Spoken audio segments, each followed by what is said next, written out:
First, some announcements. Next Tuesday is July 4th, believe it or not. And we will not be meeting, but we will be here on Thursday. And then I think it's the Sunday after that, July 9th, is a one-day sitting at Open Sky. So we'll be sending out a notice today, and please come. Open Sky is a beautiful place to sit and to give ourselves the gift, the freedom, enjoy the freedom, just sitting in silence for a day, letting it come close. Bag lunch today, the Sangha bag lunch, and I hear that it's Marilyn's 70th birthday, so there might be a little celebrating. I'm just guessing. There will be cake. There will be cake. And if you're far away, you can just imagine the cake will just send you a little across the airwaves. So I think that's the announcements. So we are studying the Tenzo Kyokan, Dogen's Tenzo Kyokan, Instructions for the Cook. And there are scattered around the room and on the screen, Gretchen will put it up.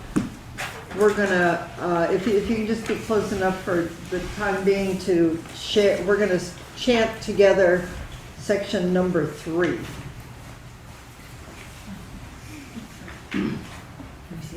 It's nice to chant together. Yeah.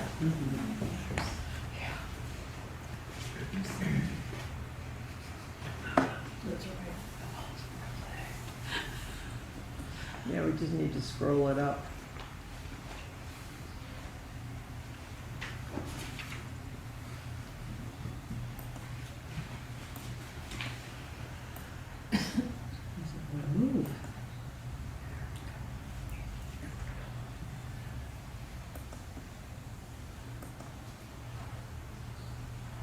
Oh, there it is. Okay, maybe.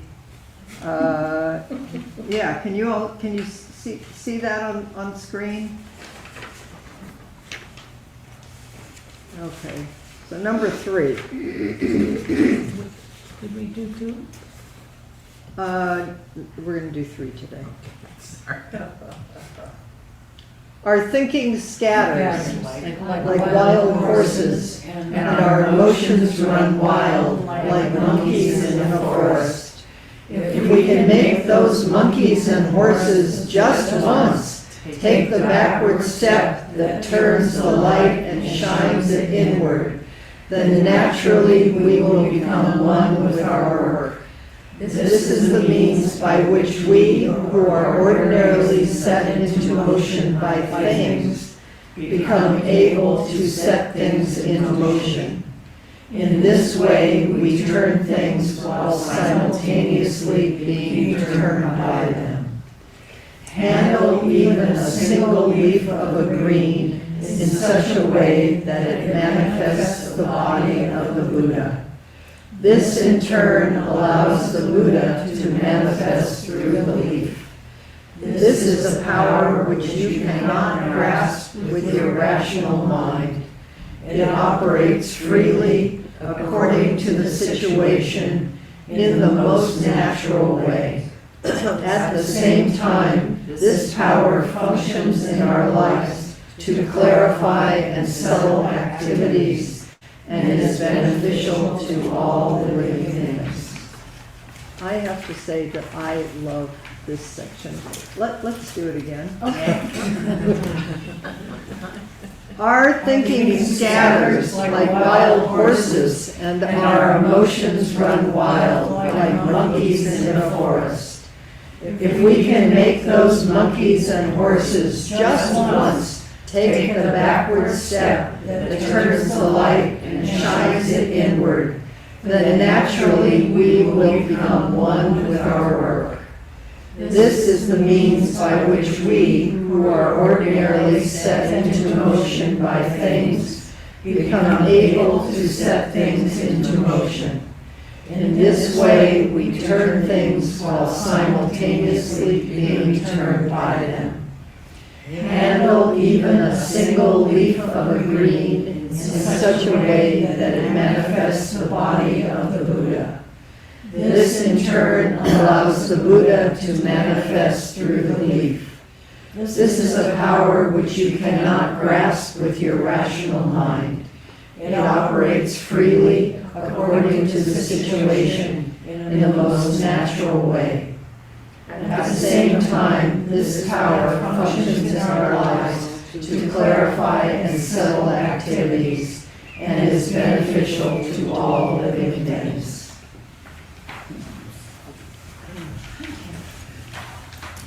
So going to Uchiyama's commentary, and then I'm going to continue using cookbooks as commentary. We've done a little Ed Brown, and we'll do a little bit more with the Tassajara Bread Book and Cookbook. On Tuesday, Deborah Madison, the Greens Cookbook, and her introduction. And today, I have Fields of Greens, Annie Somerville, and I'll say something about that when we get to that. Then we have our own little leaves to turn and be turned by. So this translation is a little different than the one that we read, which I think is always good to hear different translations. It sparks our imagination, the possibilities. But let me just read you a little bit that leads up to the section that we just read.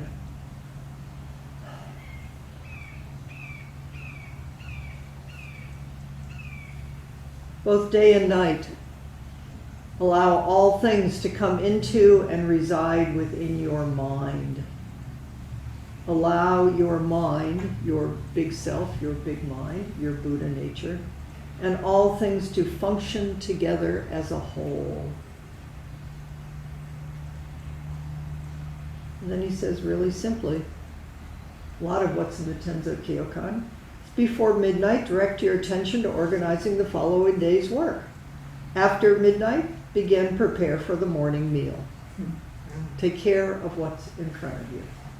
This isn't some big highfalutin philosophical idea. He grounds it right away. Keep your eyes open. Do not allow even one grain of rice to be lost. I think that sometimes when I'm draining things into my sink, and how easy it is to just, well, that was just a grain of rice. But Dogen says, no, pay attention to it all. Wash the rice thoroughly, put it in the pot, light the fire, and cook it.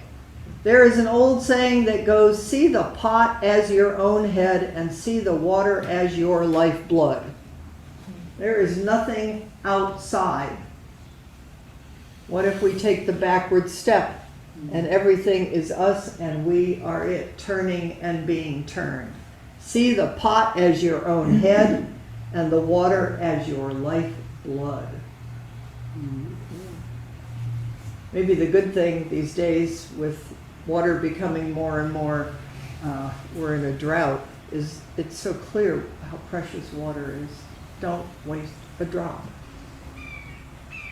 When you prepare food, never view the ingredients from some commonly held perspective, nor think about them only with your emotions. I like it, I don't like it, good, bad. Maintain an attitude that tries to build great temples from ordinary greens. Build a great temple from ordinary greens. How do you build a temple with each thing? There's a beautiful saying about building a temple. You just plant a stalk of grass, and there's the temple. Maintain an attitude that tries to build great temples from ordinary greens, that expounds the Buddha Dharma through the most trivial activity. When making a soup with ordinary greens, do not be carried away by feelings of dislike toward them, nor regard them lightly. Neither jump for joy simply because you have been given ingredients of superior quality, to make a special gift. By the same token, that you do not indulge in a meal because of its particularly good taste, well, maybe sometimes you do, There is no reason to feel an aversion towards an ordinary one. Just watch it. Watch your state of mind. Please rejoice in a wonderful meal and great ingredients. But then watch when you just have simple. I'm just thinking about we were served at Tassajara a lot. Just simple chopped chard. Just simple greens. What a gift that is. Don't take anything for granted. Do not be negligent or careless just because the materials seem plain, and hesitate to work more diligently with material. Do not be negligent if they seem plain, or hesitate to work more diligently with materials of superior quality. Your attitude towards things should not be contingent upon their quality. A person who is influenced by the quality of a thing, or who changes his speech or manner according to the appearance or position of the people they meet. Ooh, we got an ooh here. Is not a person working in the way. How do you talk to the homeless person on the street? Is it different than someone you would talk to in the Sangha? Pay attention to these things.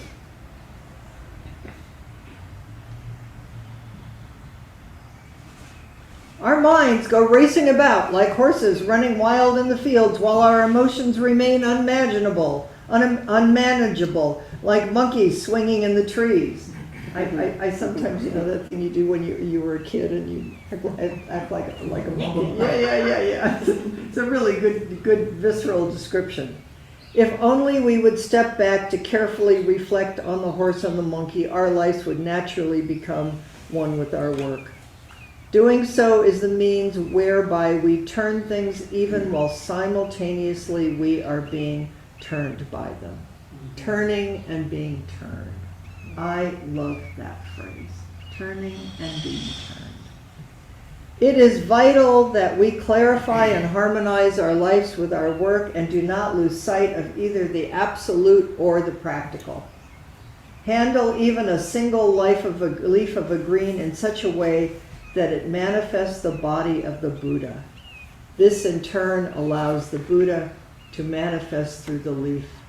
This is a power which you cannot grasp with your rational mind. You cannot figure this out with your rational mind. It's an embodied awareness. It's an intuitive body. It's a being here body.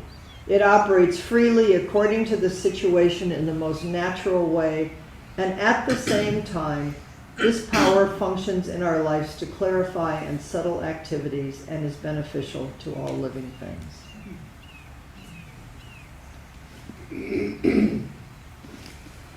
So I have been delighting in, because I just never looked at these, I've been using these cookbooks for years, and I cooked at Green's, and I cooked at Tassajara, and I cooked in the Green Gulch kitchen, and somehow Dogen's words this time and the words in the cookbooks have such continuity, the way that they're presented to the world as a way to extend. They're all extensions of Dogen's Tenzo Kyokan, which is the heart of the path.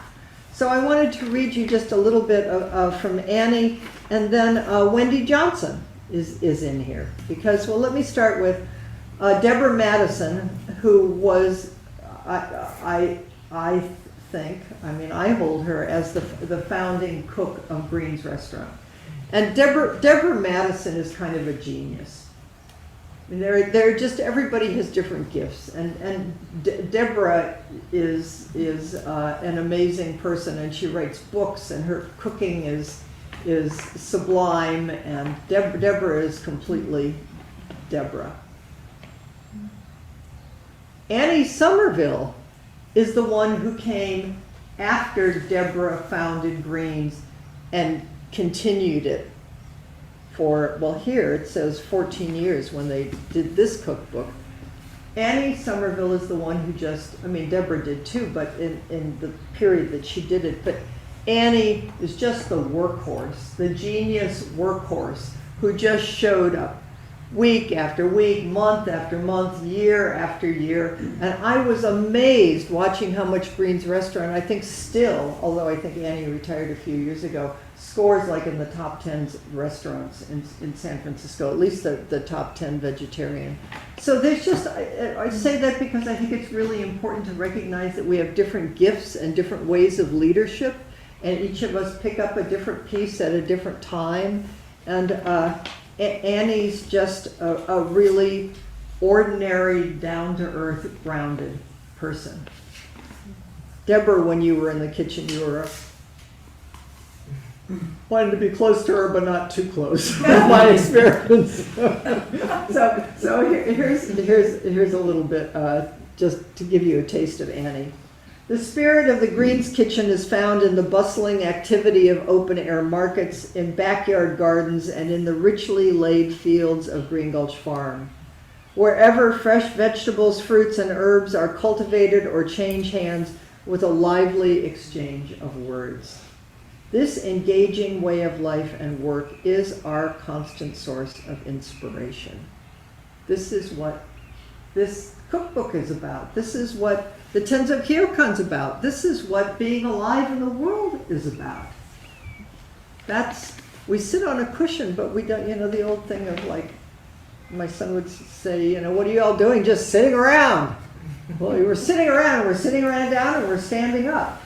And we're becoming more and more alive and attuned with the whole world, so that when we stand up, we are turned and being turned by the deepest heart, the one heart of the world. Then she says, we worked closely with the gardeners at Green Gulch Farm since the day Greens opened, planting the crops of tender lettuces and salad greens, Bloomsdale spinach, sugar pumpkins, fingerling potatoes, and herbs will serve in the upcoming season. That's when I worked in the Green Gulch garden. A walk to the ocean through the Green Gulch fields is a feast for the senses. Rows of shiny lettuce and radicchio heading up, fragrant English thyme in full bloom, the lingering scent of black peppermint, and the lemony French sorrel that's sure to take over the greenhouse if we don't use it soon. We've drawn on the resources of that cool coastal valley year after year, and always with the spirit of giving back what we've taken. Just read that because it's so sensual and it's so beautiful. And what do you have, like just a little pot of thyme in your kitchen sink, or whether it's just walking from here to the car or in your garden or wherever you go. It's also alive if we let it come close. Then she says, this is just to prove to you how ordinary Annie is. Most restaurant cookbooks present challenges to the home cook. Who doesn't have a batterie de cuisine or a large prep staff on hand, but not this one. The recipe taste testing took place in my home, a funny little house on a back street in San Francisco's North Beach. Ordinary. It's like Tenzo Kyokan's talking about a monastery. This is talking about a restaurant, but fundamentally, this is very ordinary practice. How do we bring this into our lives? I heard that you like to make berry pies for your birthday. Yes, I'm going to make a berry cobbler later today. Oh, good. Well, you know we're always here. Mine is a modest, old-style kitchen. An airy room with a sturdy old 4-burner gas stove with a single oven and 2 butcher block tables. Our tools were a set of stainless steel pans, a KitchenAid mixer, a tiny food processor, a reliable old blender, a citrus zester, a few sharp knives, and a pizza stone. And of course there are plenty of bowls, measuring utensils, and all the rest. But you don't need a state-of-the-art kitchen to make these dishes or to cook your life. Mm-hmm. You don't need a perfect life to cook your life and be turned and wake up with and for all beings.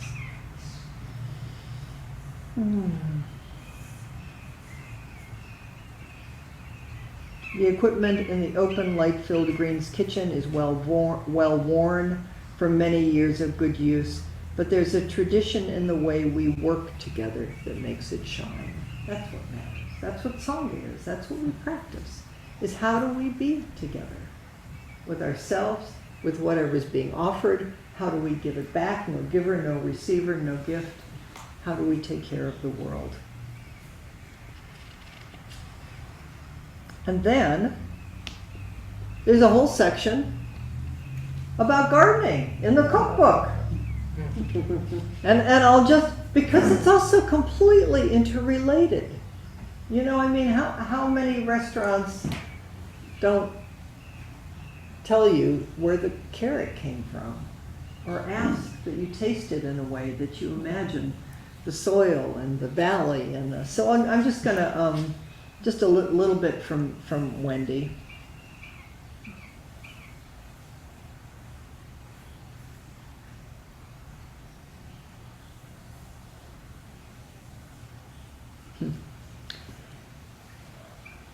She says she's going to offer us a taste of gardening for our own kitchen.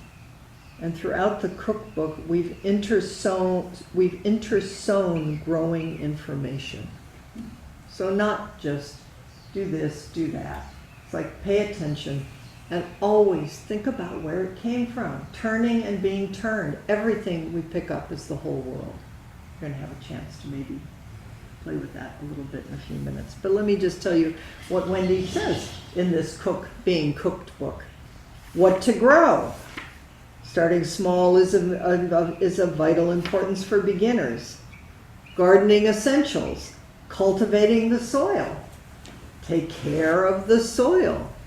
I almost brought you, there's a chapter in Not Always So from Suzuki Roshi about cultivating the soil. It's a beautiful chapter. If you have, those who went to Tassajara, you could look at that and read it again. I love it. And she says, feeding the earth, organic matter, turning things back into the earth, watering. Wendy, in her Wendy way, it's water with a handheld hose. And if you don't have a handheld hose, use a watering can. It's like stay close. Then a little thing about pests and weeds and starting your plants, seed propagation, keeping records, asking questions.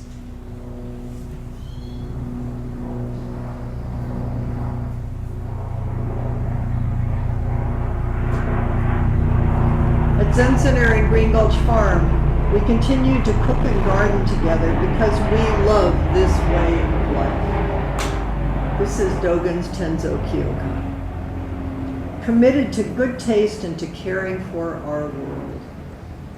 Cook and farmer draw their inspiration from each other, from the seasons, and from the fruit of the earth.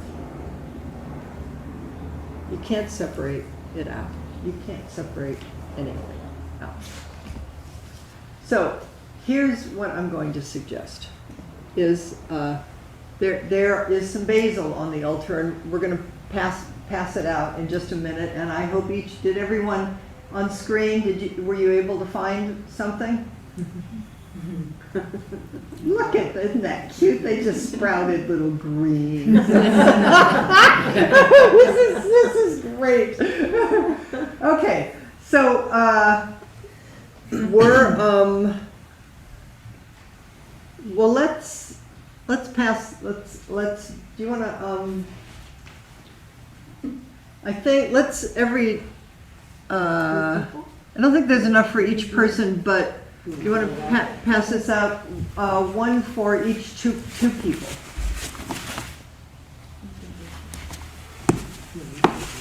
One for each two people? Yeah, and there may be enough sprigs for each person to do that. I just pulled the leaf off. Is that okay? Yeah, it's more than fine. And while we're doing this, we did a thing with cherries on Tuesday and did all the senses of touching and feeling and smelling. Let the texture, the touch, I mean, just really come into contact with what you have here.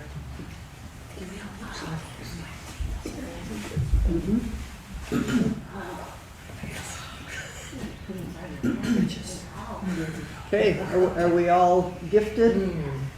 Ooh, look at the people on screen smelling away. Wow. Some are even taking little bites. Oh.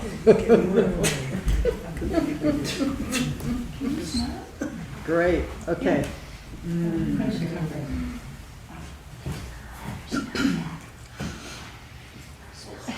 Everybody has a leaf here. Everybody there has a leaf. Okay, so here's let's for right now, let's just drop down into silence with the preciousness of this leaf gift that is the whole world in our hands.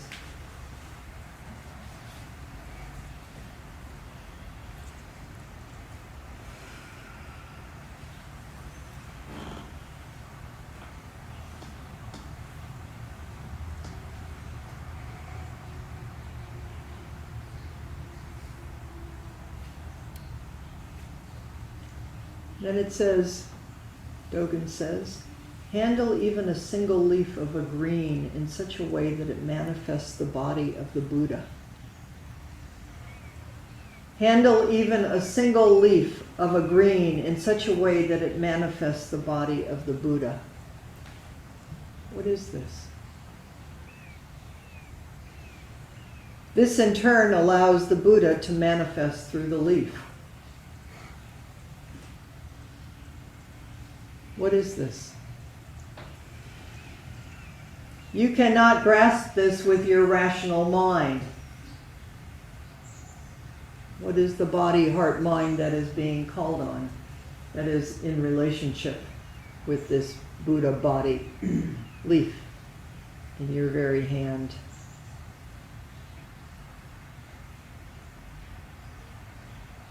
Turning and being turned.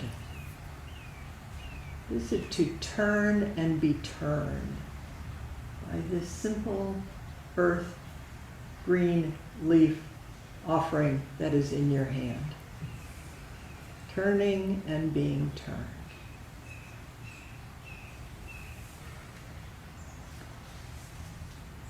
And then I'm going to ask people here to go into groups of 2, which should work, and I'm going to put you guys into groups of 2.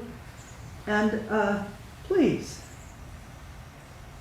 what is turning and being turned? What is handling a single leaf of a green in such a way that it manifests the body of the Buddha and allows the Buddha to